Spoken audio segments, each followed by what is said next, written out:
Hello everyone, ये Nifty bank का 5 minute का चार्ट है और आप देखोगे मार्केट काफ़ी देर से एक रेंज में था। अभी ये इस रेंज का ब्रेकडाउन कर रहा है। तो यहाँ पे आप पुट साइड का ट्रेड ले सकते हो। यहाँ पे जो रेंज है इसका ब्रेकडाउन कर चुका है मार्केट। अगर आप पुट साइड का यहाँ पे ट्रेड लेते हो तो आपका एसएल रहेगा ये 500 के ऊपर का। ठीक है फ्रेंड्स, 500 के ऊपर का एसएल रखोगे आप। ये जो आप ग्रीन कैंडल दिख रही है आपको, आप इसके ऊपर का एसएल रख सकते हो। ये जो ग्रीन कैंडल आपको यहाँ पे दिख रही है इसके ऊपर का एसएल रख के आप पुट साइड का ट्रेड प्लान कर सकते हो। और आपका टारगेट होगा नीचे 300 का ब्रेकडाउन। ठीक है फ्रेंड्स, ये 300 का लेवल का ब्रेकडाउन हो जाएगा यहाँ पे। तो यहाँ से करीब 150 पॉइंट आपको इजीली मिल जाएगा अगर यहाँ पे पुट साइड का ट्रेड लेते हो। ये पुट साइड का ट्रेड की एक्यूरेसी ज़्यादा है। क्यों? क्योंकि आप देखोगे यहाँ पे ये वॉल्यूम पहले कम हो रहा था, लेकिन अब ये जो दो कैंडलें बनी है इसकी वॉल्यूम कैंडल देखिए। इन सारी कैंडलों से जो इधर आपको इस रेंज में दिख रही है एवरेज कैंडलों का, इन सबसे ज़्यादा दो कैंडलों में बन रही है। तो इसकी एक्यूरेसी ज़्यादा है पुट साइड के ट्रेड में, मतलब प्रॉफिट होने के चांसेस ज़्यादा है और लॉस होने के चांस इसमें कम है। तो यहाँ पे अगर आप पुट साइड का ट्रेड लेते हैं तो आपका प्रॉफिट होने के चांस काफ़ी ज़्यादा है। तो यहाँ पे देखिए मार्केट धीरे धीरे नीचे के साइड में आ रहा है। हम ये लेवल मार्क कर लेते हैं जो लेवल का अभी ब्रेकडाउन किया मार्केट ने। तो ये लेवल है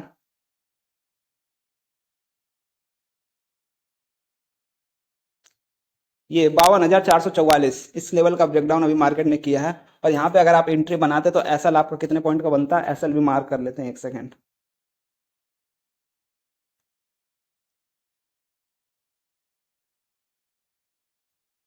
ये यानी यहाँ से आपका 100 पॉइंट का एसएल बनता। ये 543 यानी 544 मान लीजिए, 52,544 का एसएल और 52,444 की एंट्री, यानी यहाँ से 100 पॉइंट का एसएल लगा आपका बनता है अगर आप इस ट्रेड में एंट्री लेते तो। क्योंकि हमें एसएल ऐसी जगह रखना चाहिए जहाँ पे हिट होने के बहुत कम चांसेस हो। आप पता चले आप यहाँ पे आसपास रख लो एसएल और मार्केट एक ही बार में थोड़ा सा रिट्रेसमेंट करे या फिर एक स्विंग बनाए। जैसे मान लीजिए किसी भी लेवल का मार्केट ब्रेकडाउन करता है तो डायरेक्ट नीचे नहीं जाता, वो थोड़ा सा स्विंग बनाएगा, फिर ब्रेकडाउन करेगा, फिर स्विंग बनाएगा, फिर ब्रेकडाउन करेगा। इस हिसाब से मार्केट नीचे जाता है। ठीक है फ्रेंड्स, डायरेक्ट नीचे बहुत कम ही चांसेस होंगे जब मार्केट को बहुत सारे एसएल मिलते हैं। जैसे यहाँ पे आप देखिए काफी तेजी से मार्केट ऊपर गया क्योंकि यहाँ पे बहुत सारे एसएल पड़े थे। जब उन सबके एसएल हिट होने लगते हैं तो अपनी पोजीशन स्क्वायर अप करते हैं, यानी पोजीशन काटते हैं, जिस वजह से मार्केट स्विंग भी नहीं बनाता, बहुत तेजी से ऊपर या नीचे की साइड में जाता है। अगर मार्केट को यहाँ पे धीरे धीरे नीचे जाना होगा तो क्या करेगा? अगर एसएल ज़्यादा मार्केट के पास अवेलेबल नहीं हो गया और एसएल बनाते हुए मार्केट चलेगा तो यहाँ पे क्या करेगा? छोटा छोटा स्विंग बनाते हुए धीरे धीरे नीचे आएगा। ठीक है फ्रेंड्स, तो यहाँ पे अगर आप छोटा सा एसएल लोगे तो आपका स्टॉप लॉस तुरंत हिट हो जाएगा। तो यहाँ पे आपका एसएल इसके ऊपर का ही बनेगा जो हमने लेवल मार्क किया है 52,543 का। यही पे एसएल बनेगा अगर बढ़िया से आप ट्रेड लेते हो। तो यहाँ पे आपका एसएल 100 पॉइंट का है और 150 पॉइंट का इजीली, या फिर 200 पॉइंट का भी टारगेट हो सकता है अगर एसएल आप ट्रेड करोगे तो। यहाँ हमारा पहला टारगेट होगा ये 300 का लेवल और दूसरा टारगेट होगा ये 200 का लेवल। ठीक है फ्रेंड्स, तो दो टारगेट के लिए यहाँ पे हमने पुट साइड का ट्रेड लिया है। दूसरा टारगेट ये 200 का लेवल है और पहला 300 का। तो दो टारगेट के लिए यहाँ पुट साइड का ट्रेड आप एंट्री ले सकते हो। तो चलिए देखते हैं इस ट्रेड में हमें प्रॉफिट होता है कि लॉस।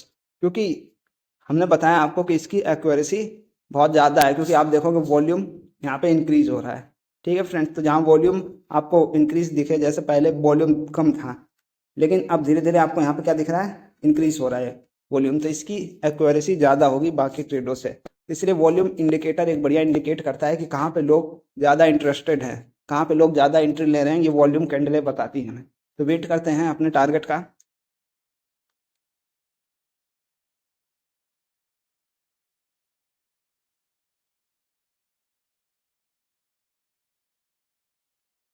पर पहले कम था, अब यहाँ पे इंक्रीज हो रहा था, यानी इस ट्रेड में एक्वेरेसी ज़्यादा है। आपको यहाँ पे एक और चीज़ बता दूं, जैसे मान लीजिए आप यहाँ पे ब्रेकआउट हो चुका है, अगर यहाँ पे आपने ट्रेड में एंट्री ले लिया उसके बाद अगर वॉल्यूम फिर से कम होने लगता है तो वो उसके चांसेस ये हो ज़्यादा हो जाते हैं कि ये ब्रेकआउट फेलियर में कन्वर्ट होने वाला है। जैसे ब्रेकडाउन हुआ और यहाँ पे फिर वॉल्यूम बढ़े उसके बाद धीरे धीरे कम होने लगे तो समझिए कि ब्रेकआउट वो फेलियर में कन्वर्ट हो सकता है। ठीक है फ्रेंड्स, लेकिन अभी आप देखोगे यहाँ पे छोटी छोटी कैंडलें भी बनी लेकिन वॉल्यूम बराबर ही उतना ही, जितना था वॉल्यूम उतना ही इंक्रीज होते रहा। ठीक है फ्रेंड्स, तो उतना ही वॉल्यूम बना रहा। तो यहाँ पे इसके चांसेस ज़्यादा थे कि ये प्रॉफिट देगा ही। तो यहाँ पे आप 300 पे टारगेट बुक कर सकते हैं क्योंकि हम ज़्यादा इसमें रिस्क नहीं ले सकते। या फिर आप होल्ड करना चाहो दूसरे टारगेट यानी 52,200 के टारगेट के लिए तो आप होल्ड कर सकते हो। ठीक है फ्रेंड्स,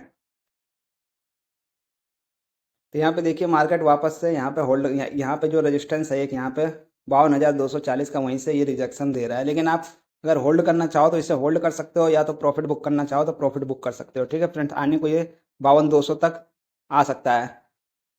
अगर आप यहाँ पे होल्ड कर रहे हो तो अपना एसएल इसी कैंडल के ऊपर लगा सकते हो क्योंकि अब इसमें हम प्रॉफिट लेके ही जाएंगे, लॉस में तो बिल्कुल नहीं जाएंगे।